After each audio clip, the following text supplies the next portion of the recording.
నమస్కారం సుఖీభవకు స్వాగతం। ఈ రోజు సుఖీభవలో పొగ మద్యం మానుకోవటం ఎలా, మధుమేహులు మరింత జాగ్రత్త, చూపును కబళించే గ్లకోమా, రోగ నిర్ధారణలో పాథాలజీ, ఇంకా హెల్త్ టిప్। సరదాగా మొదలయ్యే అలవాట్లు ఇవాళ మనలో కొంతమందికి వీడని వ్యసనాలుగా పరిణమిస్తున్నాయి। పొగ తాగటం, మద్యపానం అలాంటి అలవాట్లే ఆరోగ్యానికి హానికరమని తెలిసినా వాటిలోని మత్తుకు చిత్తవుతున్నారు। చివరికి వాటికి బానిసలుగా మారిపోతున్నారు। అయితే ఎలాగైనా మానుకోవాలన్న గట్టి సంకల్పం తీసుకుంటే ఈ వ్యసనాలను వదిలించుకోవటం పెద్ద కష్టమేమీ కాదు। అవసరమైతే వైద్య సాయం కూడా తీసుకోవచ్చు। పొగ మద్యం వ్యసనాల్ని వదిలించుకునే మార్గాల గురించి ఇప్పుడు తెలుసుకుందాం।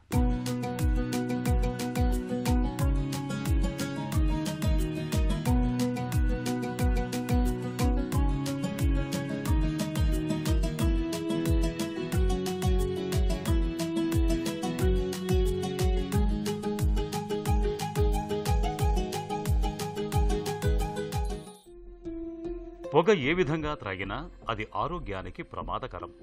ఎసిటోన్, తారు, నికోటిన్, కార్బన్ మోనాక్సైడ్ వరకు పొగాకు ఉత్పత్తుల్లో హానికారక పదార్థాలు అనేకం ఉంటాయి।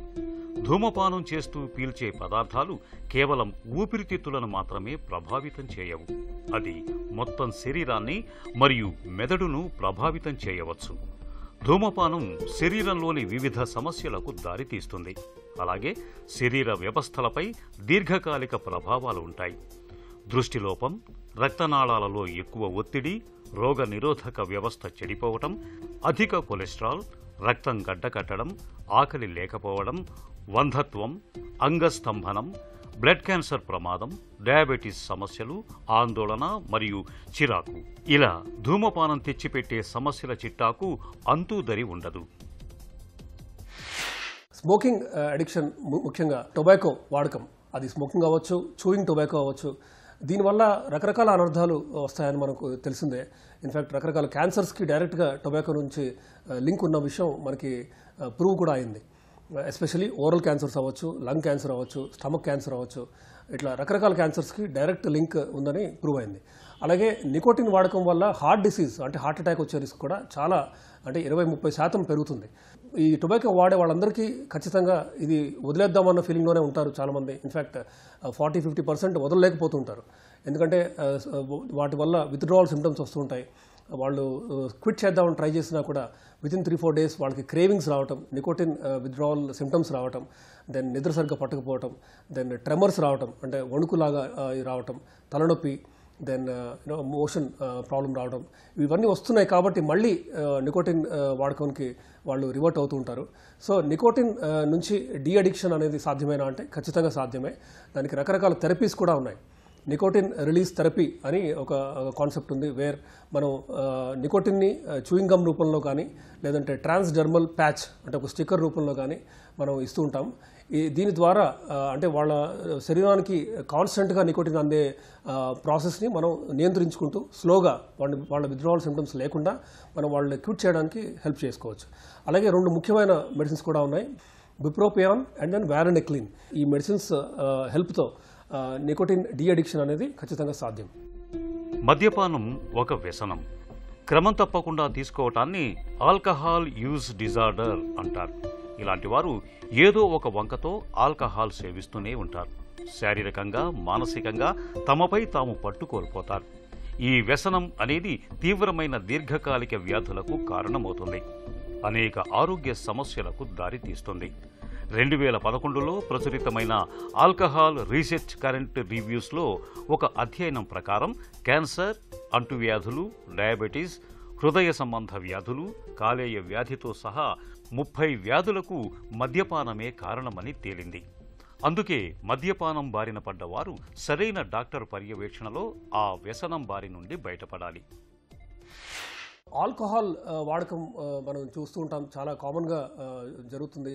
ఇన్ఫ్యాక్ట్ ఆల్కహాల్ అబ్యూస్ అని ఎప్పుడు అంటామంటే చాలామంది ఇఫ్ దే ఆర్ అంటే పొద్దున్న లేవగానే ఆల్కహాల్ తీసుకుందే వాళ్ళకి ఐ ఓపెనర్, అంటే వాళ్ళకి డే స్టార్ట్ అవ్వదు, తలనొప్పి రావటం కానీ ఇవన్నీ ఉంటాయి। కాబట్టి డే స్టార్టింగే వాళ్ళు ఆల్కహాల్ తీసుకుంటారు, అంటే పొద్దున్న నిద్ర లేవగానే। అలాగే దెన్ వాళ్ళకి ఆల్కహాల్ ఎక్కువ తీసుకుంటున్న విషయం వాళ్ళకి తెలిసి గిల్టీ ఫీల్ అవటం అవ్వచ్చు, దెన్ దే ఆర్ అనాయిడ్, అంటే కేజ్ క్వశ్చనర్ ఉంటుంది, CAGE అని। సో ఈ have you ever felt about cutting down, అంటే ఆల్కహాల్ తగ్గించుకుందామని ఎప్పుడైనా అనుకున్నారా? దెన్ మీకే అనిపిస్తుందా ఆల్కహాల్ మానేయాలని? దెన్ గిల్టీ ఫీల్ అవుతున్నారా? లేదంటే పొద్దున్నే లేవగానే ఆల్కహాల్ తీసుకోవాల్సిన అవసరం వస్తుందా? వీటిలో ఏది టిక్ కొట్టినా సరే ఆల్కహాల్ అబ్యూస్ అండ్ డిపెండెన్స్లో ఉన్నారని అర్థం. అంటే వీళ్ళు ఇమీడియట్గా ఆల్కహాల్ వాడకం తగ్గించాలి, కంప్లీట్గా ఆపేయాలి. సో దానికి కూడా చాలా హెల్ప్ చేసే అంటే సైకోథెరపీస్ ఉన్నాయి, దెన్ అలాగే మెడిసిన్స్ కూడా ఉన్నాయి. సో దీనికి సైకియాట్రిక్ పర్యవేక్షణలో మనం వాళ్ళ ఎంత ఆల్కహాల్ డిపెండెన్స్లో ఉన్నారో తెలుసుకుంటూ వాళ్ళని సాధ్యమైతే ఇఫ్ పాసిబుల్ వాళ్ళని అడ్మిట్ చేసి it is possible to make them completely quit alcohol. దీనికి కొన్ని మెడిసిన్స్ కూడా ఉన్నాయి. ఇన్ఫ్యాక్ట్ ఆల్కహాల్ వాడకం సడన్గా కనుక ఆపేస్తే వాళ్ళకి ఫిట్స్ వచ్చే రిస్క్ కూడా ఉంది. దీన్ని డెలీరియం ట్రెమెన్స్ అంటారు. సో అలా కాకుండా ఆ రిస్క్ లేకుండా కూడా మనం కొన్ని మందులు ఇస్తూ ఆ డెలీరియం ట్రెమెన్స్ వచ్చే రిస్క్ కూడా తగ్గించుకుంటూ ఆల్కహాల్ విత్డ్రావల్ని స్వతహాగా మనం కంప్లీట్గా క్విట్ చేసే విధంగా హెల్ప్ చేస్తూ దీనికి కొన్ని మెడిసిన్స్ కూడా ఉన్నాయి. క్లోరోడైజోపాక్సైడ్ అవ్వచ్చు. ఆల్కహాల్ వాడకం బాగా ఎక్కువ చేసే వాళ్ళకి ఇన్ఫ్యాక్ట్ ఫ్యామిలీ హెల్ప్తో డైసల్ఫిరామ్ అవ్వచ్చు, యాంటబ్యూజ్ అవ్వచ్చు, ఇట్లా కొన్ని మందుల ద్వారా మనం ఖచ్చితంగా ఏకంప్రోజేట్ అవ్వచ్చు. వాళ్ళ ఆల్కహాల్ తాగితే వచ్చే హైని వాళ్ళకి ఒక రకమైన విరక్తి వచ్చే విధంగా చేసే మందులు కూడా ఉన్నాయి. సో ఈ మందుల హెల్ప్తో ఖచ్చితంగా ఆల్కహాల్ విత్డ్రావల్ సిమ్టమ్స్ లేకుండా ఆల్కహాల్ని క్విట్ చేయడం అనేది ఖచ్చితంగా సాధ్యం. ధూమపానం, మద్యపానం ఈ రెండు కూడా ఆరోగ్యాన్ని చిత్తు చేస్తున్న రాహుకేతుల్లాంటివి. వీటి బారిన పడకుండా ముందుగానే జాగ్రత్త పడాలి. ఒకవేళ ఇప్పటికే ఈ వ్యసనాలు ఉన్నా కూడా డాక్టర్ సాయం తీసుకుని వాటి నుండి బయటపడటం సాధ్యమే. అలవాట్లు మంచివైతే అవి మనల్ని ఉన్నత శిఖరాలకు తీసుకువెళ్తాయి. అవే చెడు అలవాట్లయితే మాత్రం మనల్ని పాతాళానికి పడగొడతాయి. పొగ, మద్యం అలవాట్లు అలాంటివే. వీటికి ఒక్కసారి అలవాటు పడితే అవి మనల్ని బానిసలుగా మార్చేస్తాయి. అందుకే అసలు వీటి జోలికే పోకుండా ఉండటం ఉత్తమం. ప్రస్తుతం ప్రపంచం దృష్టంతా కరోనా జబ్బు మీదే. అలాగని ఇతర జబ్బులపై, ముఖ్యంగా మధుమేహం వంటి దీర్ఘకాలిక సమస్యలపై నిర్లక్ష్యం పనికిరాదు. అసలే మన దగ్గర మధుమేహ బాధితుల సంఖ్య ఎక్కువ. ప్రపంచంలో ప్రతి 6 మధుమేహుల్లో ఒకరు మన దేశానికి చెందినవారే అన్నది చేదు నిజం. ఈ నేపథ్యంలో షుగర్ జబ్బు విషయంలో మనం నిరంతరం అప్రమత్తంగా ఉండాలి. చికిత్సలు, పరీక్షలు చేయించుకోవటానికి బయటకు వెళ్లటం ప్రమాదకరంగా మారిన కరోనా మహమ్మారి కాలంలో ఇది మరింత ముఖ్యం. మధుమేహులు తీసుకోవాల్సిన జాగ్రత్తల గురించి ఇప్పుడు తెలుసుకుందాం.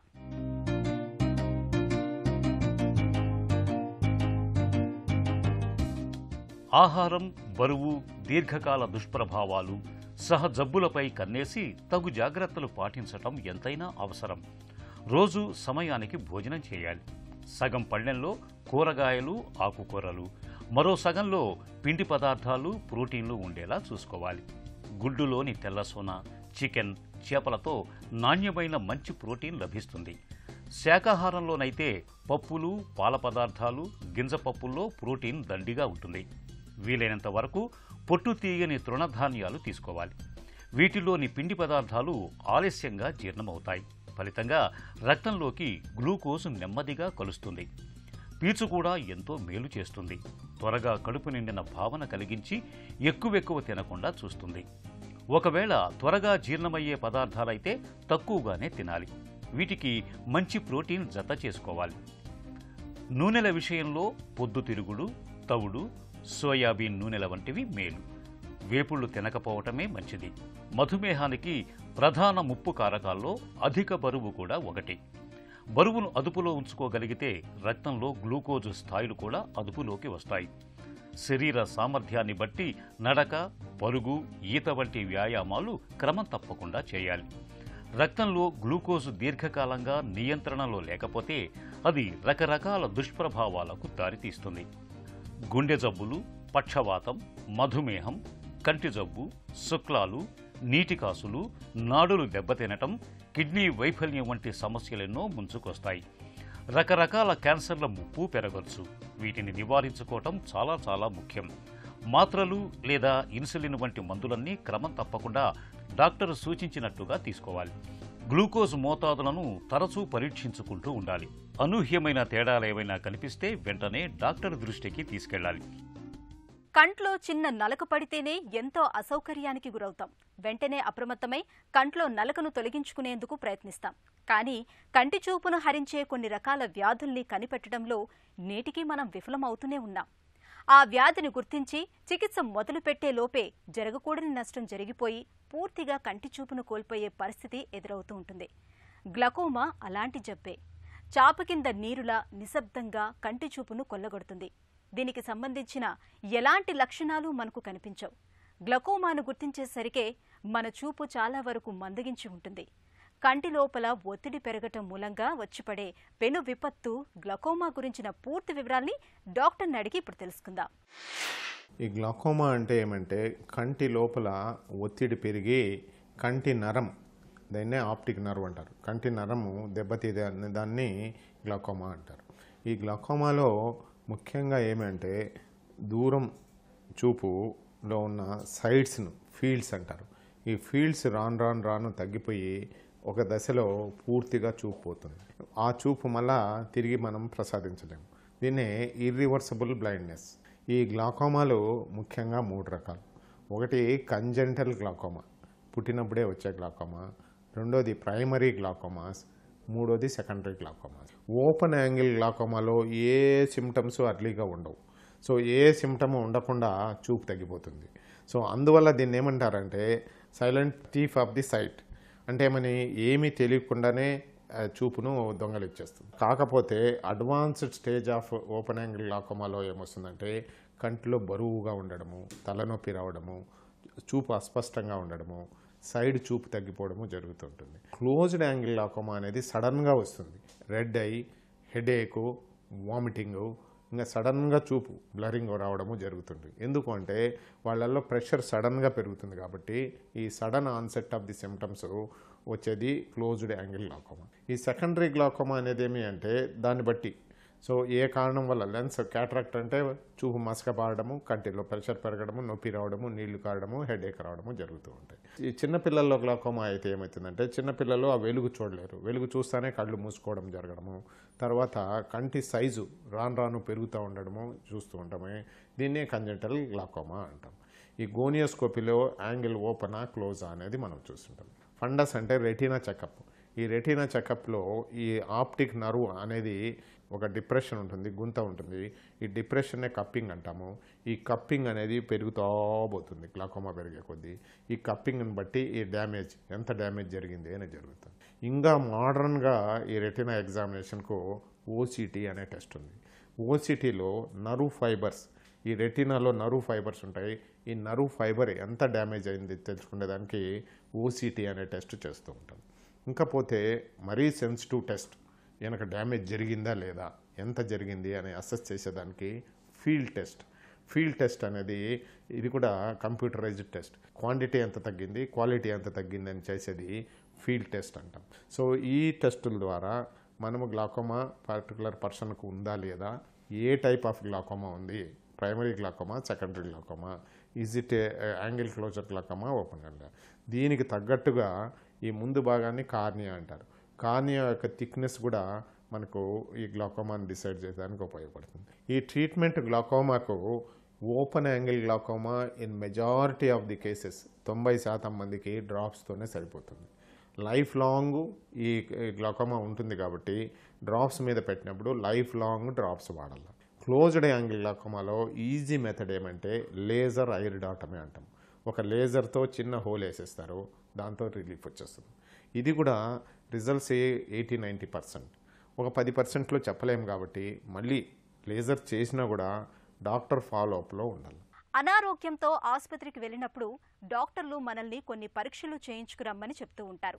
ఆ పరీక్షల ఫలితాలు చూశాకే మన అనారోగ్యానికి మందుల్ని రాసిస్తూ ఉంటారు, లేదా సర్జరీ, ఇతర చికిత్సల్ని సిఫార్సు చేస్తుంటారు. అసలు ఏమిటి ఈ పరీక్షల కథా కమామిషు? వ్యాధుల్ని నిర్ధారించడంలో, వాటికి చికిత్సను సూచించడంలో ఈ పరీక్షలదే కీలక పాత్ర. ఈ విభాగాన్ని పాథాలజీగా పిలుస్తారు. ఒకవైపు పరీక్షలు చేస్తూ మరోవైపు నిరంతరం పరిశోధనలో మునిగి తేలుతూ డాక్టర్లకు కుడిభుజంగా వ్యవహరించే పాథాలజీ గురించి, పాథాలజిస్టుల ప్రాధాన్యం గురించి డాక్టర్ని అడిగి ఇప్పుడు తెలుసుకుందాం.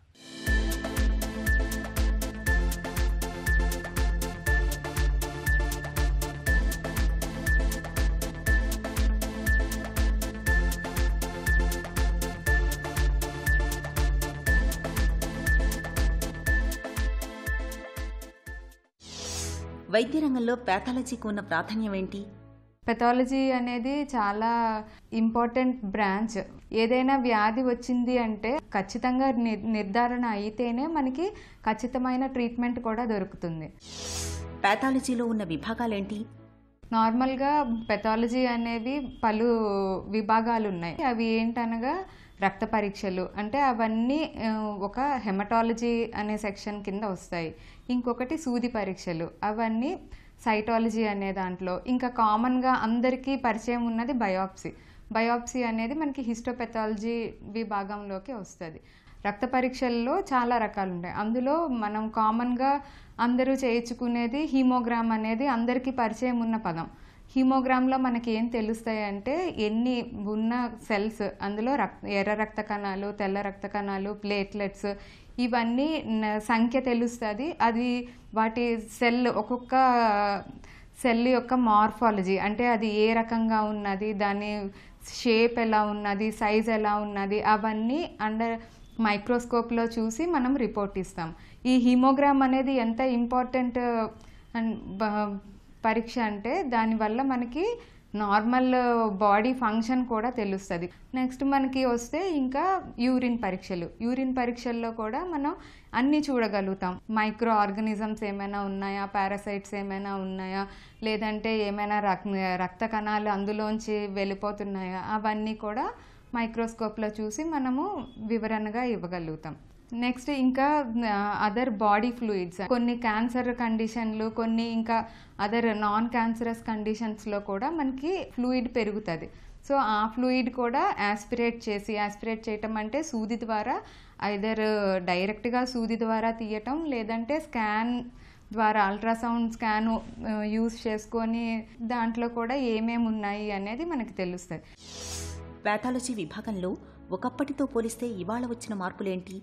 ఈ రోజుల్లో అన్ని సబ్ స్పెషాలిటీస్, అంటే పెద్ద పెద్ద ఇన్స్టిట్యూట్లో న్యూరోపెథాలజీ, సైటోపెథాలజీ, ఆంకోపెథాలజీ, ఇవన్నీ మళ్ళీ స్పెషాలిటీస్గా డెవలప్ అయ్యాయి.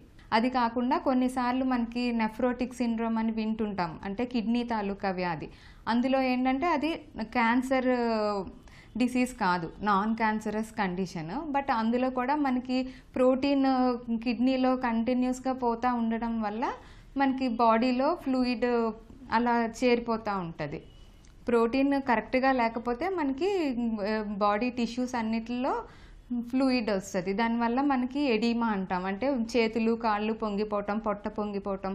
దాంట్లో కూడా మనము అంటే ఈ సైటాలజీ బట్టి అది క్యాన్సరా, నాన్ క్యాన్సరా, మళ్ళీ దాన్ని కూడా ఇంకా బయోకెమిస్ట్రీ పరీక్షలు బట్టి చెప్తాం. ప్యాథాలజీలో సాధారణంగా ఎలాంటి పరీక్షలు చేస్తారు? పొట్ట లోపల ఉన్న ప్రాంతంలో, ఛాతీ లోపల ఉన్న వాటిల్లో అల్ట్రాస్కాన్ ద్వారా, లేదంటే బ్రాంకోస్కోపీ ద్వారా, కొలనోస్కోపీ ద్వారా, వీటన్నిటిని అంటే రకరకాల ఎండోస్కోపీల ద్వారా మనకి ముక్క తీస్తారు. ముక్క తీసిన దాన్ని మనం దాన్ని టిష్యూని పరీక్షించి అది క్యాన్సరా కాదా, క్యాన్సర్ అయితే ఎలాంటి క్యాన్సరు, కాకపోతే ఇంకే ఏ కండిషను, ఏదైనా ఇన్ఫెక్షన్ తాలూకా కండిషనా, లేదంటే జస్ట్ ఒక నెక్రోస్ అయిపోయింది అంటే అక్కడ బ్లడ్ సప్లై లేక చనిపోయిన టిష్యూవా, లేదు ఇన్ఫెక్షన్ అయితే టీబీ తాలూకా ఇన్ఫెక్షనా, అన్నీ మనము త్రూ పెథాలజీ, ఈ హిస్టోపెథాలజీ విభాగంతో మనం అన్నీ తెలుసుకుంటాం. దాని తర్వాత ఇప్పుడు ఇంకా genetic testing, nucleic acid testing, IHC అనేది కూడా ఇప్పుడు బేసిక్ అయిపోయింది. ఐహెచ్సి అంటే ఇమ్యునోహిస్టోకెమిస్ట్రీ. అందులో కూడా ఒక రకం కెమికల్స్ వేస్తే అది ఒక్కొక్క టిష్యూ ఒక్కొక్క రంగు తీసుకుంటుంది. దాన్ని బట్టి మనము అది ఏ క్యాన్సరు అనేది పర్ఫెక్ట్గా ఒక ఫైనల్ డయాగ్నోసిస్ అనేది మనం ఇప్పుడు ఇస్తున్నాం. ఇంకా ఇప్పుడు న్యూక్లిక్ యాసిడ్ టెస్టింగ్, లేదంటే స్క్రీనింగ్ ఏమేమి చేస్తామంటే కామన్గా మనం ప్యాప్స్మియర్ అనేది ఒకటి చేస్తాం. ప్యాప్స్మియర్ అంటే మనం సర్వైకల్ క్యాన్సర్కి చేస్తున్నాం. సో మనం మొదటి దశలోనే దాన్ని నిర్ధారించుకొని కనుక్కుంటే మనకి ట్రీట్మెంట్ కూడా చాలా ఈజీగా అయిపోతుంది. బోన్ మ్యారో మూలకణ పరీక్ష చేసేది కూడా పెథాలజిస్టే. దాన్ని పరీక్ష, అందులో యాస్పిరేషన్ అని ఉంటుంది. బోన్ మ్యారో యాస్పిరేషన్ అంటే ఒక సూది ద్వారా డైరెక్ట్గా మూలకణాలని తీసి స్లైడ్ మీద వేసి మైక్రోస్కోప్లో పరీక్ష చేయటం. అప్పుడు అసలు మూలకణాలు ఏ పరిస్థితిలో ఉన్నాయి, అక్కడ చుట్టూరా దాని వాతావరణం ఎలా ఉన్నది, ఎందుకు మనకి మాటిమాటికి ఎనీమియా వస్తుంది, ఎందుకు బ్లడ్ సెల్స్ తగ్గిపోతున్నాయి, ఎందుకు ప్లేట్లెట్స్ తగ్గిపోతున్నాయి అనేవి మనం కనుక్కుంటాం మూలకణ పరీక్ష వల్ల. ఇంకొకటి మనకి బోన్ మ్యారో ట్రాన్స్ప్లాంట్ యూనిట్ అని మాట్లాడుకున్నాం. పేషెంట్ దగ్గర నుంచి తీసుకున్న మూలకణాలనే మళ్ళీ పేషెంట్కి ఇస్తాం. ఒక ఎఫరెసిస్ మిషన్ అని ఉంటుంది. ఏవైతే మూలకణాలని మనం ఈ మిషన్ ద్వారా బయటికి తీసుకుంటామో దాన్ని మళ్ళీ ఇంకొక టెస్ట్ చేయాలి దానికి. అది ఏంటంటే ఫ్లో సైటోమెట్రీ. ఒక 100 ml స్టెమ్ సెల్ ఆ మిషన్ నుంచి కలెక్ట్ చేస్తే అందులో ఎన్ని మనకి CD34 పాజిటివ్ సెల్స్ ఉన్నాయి అనేది చెప్పేది ఫ్లో సైటోమెట్రీ అనే మిషన్. అది కూడా అండర్ పెథాలజీలోనే వస్తుంది. ఓన్లీ పెథాలజిస్టే దాన్ని చూసి కన్ఫర్మ్ చేస్తారు. ఒక చిన్న చిట్కా మీకోసం. అజీర్తి, వాంతులతో బాధపడుతున్నప్పుడు ఒక స్పూన్ కొత్తిమీర రసాన్ని ఒక గ్లాసుడు మజ్జిగలో కలుపుకొని తాగండి. అజీర్తి బాధలు, వాంతులు ఇట్టే తగ్గిపోతాయి. సుఖీభవ కార్యక్రమానికి సంబంధించి మీ విలువైన సూచనలు, సలహాల్ని వెంటనే మాకు రాయండి. మా చిరునామా Sukhibhava, ETV, Ramoji film city, Hyderabad 501512 లేదా sukhibhava@etv.co.in కు మెయిల్ చేయండి.